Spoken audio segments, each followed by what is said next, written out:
नमस्कार. मी RRR FM ला supporting केलेलं आहे.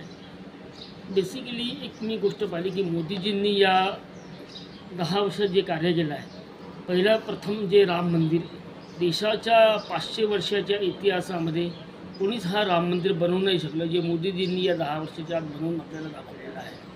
दुसरा अर्थ हे होतो की रोड, देशामध्ये काँग्रेसच्या काळात फक्त 3 ते 4 किलोमीटर प्रति दिवस रोड बनायचे, पण आज मोदीजींनी ते 14 ते 20 किलोमीटरपर्यंत पोचवून दिलेले आहे.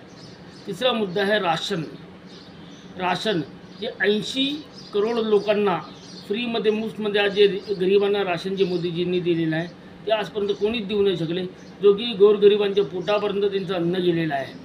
चौथा मुद्दा आवास.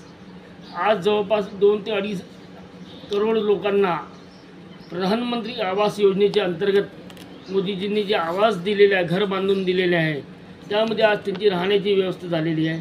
पाचवा आहे फडणवीस साहेबांनी जे महाराष्ट्रासाठी जे काही केलेलं आहे, जे की तुम्ही पाहिलं असेल, यशवंतराव चव्हाणांपासून तर जवळपास उद्धव ठाकरेपर्यंत देशामध्ये महाराष्ट्रामध्ये अनेक मुख्यमंत्री होऊन गेले, ज्यामध्ये शरद पवार जे स्वतःला खूप मोठे दिग्गज समजतात.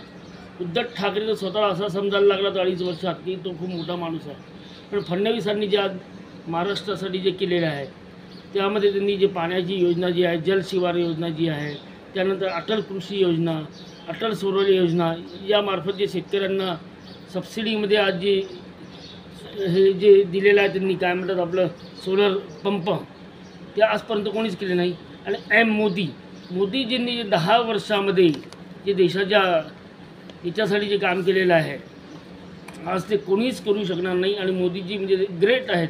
आज त्यांनी राम मंदिरपासून तर आज त्यांनी पाकिस्तानसारखा जो देशाच्या आधी 2014च्या आपल्या डरकाळी फोडायचा, पण मोदीजींनी त्यांनासुद्धा चुपचाप बसवून दिलेला आहे. आज त्या पाकिस्तानला आज कोणताही देश मदत करायला सुद्धा तयार नाही. तर आमची अशी इच्छा आहे की महाराष्ट्रामध्ये फडणवीस व देशामध्ये फक्त नरेंद्र मोदी हेच प्रधानमंत्री व्हायला पाहिजे. आणि येणाऱ्या 6 महिन्याच्या विधानसभेच्या इलेक्शनमध्ये फडणवीस साहेब हे महाराष्ट्राचे मुख्यमंत्री बनायला पाहिजे. जय हिंद, जय महाराष्ट्र, नमस्कार.